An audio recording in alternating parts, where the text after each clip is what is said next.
Hey guys, welcome back to my channel. My name is Janae if you're new here, and if you're returning, welcome back. I posted this video on my Instagram and I got a lot of questions on how I achieved this look, of course inspired by Queen Locks herself, Miss Chloe Bailey. So if you're interested in learning how to do this look, stay tuned. So I used two types of hair for this look. The first one for the faux locks, instead of using braiding hair, I used faux locks. I'll put the description box below of the hair that I used. This is the color number 4 with the Mayde locks, and it's 20 inches. First thing you want to do is drop your brush on the floor because you're clumsy. Then you want to pick your brush up and brush the locks.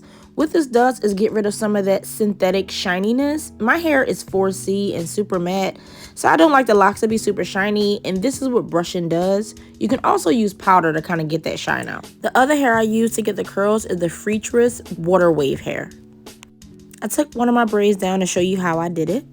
So the first thing you want to do is just section off your hair and do a regular braid. I like to do the overhand braid only because my hair doesn't seem as bulky when I use overhand. So you're going to braid your hair all the way down. I would say leave about 3 to 4 inches to add the faux lock hair in. But I'm just going to do a regular overhand braid going all the way down until I get about 4 inches left of the ends. So next, I'm going to take my faux lock and I'm going to add the hair to the bottom of my lock. This hair comes with a crochet loop, which is really helpful for adding this to the bottom of my lock. I'm going to open up the loop at the bottom of the hair, and I'm just going to slide my lock right through it. The reason I do this is because it helps me hide the hair and kind of like blend it together. Instead of having these big chunks of hair sticking out when I have the braid, this is nice and tucked away.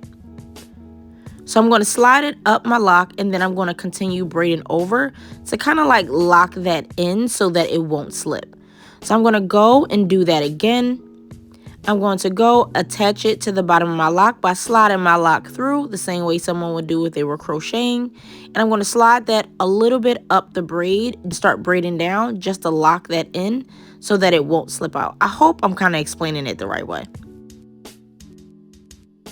And as you can see, it's pretty self-explanatory. Once you get the hang of it, you'll be able to speed right through this. It took me about 2 hours to do this look, but that's only because I'm a slow braider. If you were a fast braider, you should literally be able to get this done within an hour.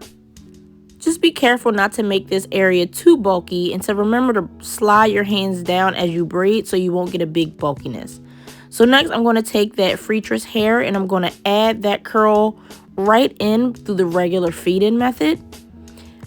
And the reason why I do this is just because with this one in particular, it did seem like it was getting a little bulky. So I wanted to make sure that I had a curl to kind of distract your eye from that line of demarcation between my lock and the faux lock, and it seemed to work. No matter what the struggle was, I was going to get this because, baby, who's paying a deposit? Not in 2024. I will say this has been one of my favorite styles that I have done with my locks. So I'm definitely glad I'm experimenting a little bit more. So now I'm just doing the regular feed-in method. I decided to use the faux locks because I just thought maybe the blend might be a little bit better. But I think if I try this style again, I may use braiding hair, like a kinkier texture, just to match with the matteness of my hair. Or I possibly would use that powder trick that I talked about to get it a little bit more matte. But at the time of this, I didn't have powder, so this is what I got. And I'm just going to continue to braid all the way down to the ends. You can feel free to add more free tress curly hair if you like, but if not, it will still get that same effect. So I'm taking a rubber band and I'm just going to rubber band off the bottom of the braid just to make sure that I keep that curliness. I didn't want to braid it all the way to the end because I definitely wanted those curly ends. So to add more free tress hair, I just crocheted it without a crochet hook to the top of my hair, and I just put both through the loop. A lot of people usually put one piece of hair through the loop to get that invisible method, but I wanted it to be easy to take this out, so I didn't really trip on it. This hair does tangle, so I definitely want to try it with human hair the next time.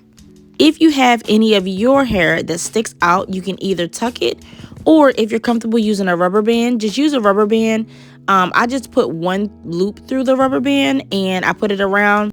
And if you have the faux lock hair that sticks out, I just cut all of those off. I didn't do it in this video, but that's what I did for the rest of my head, so no worries about that. This is the finished look. I absolutely am in love with this look.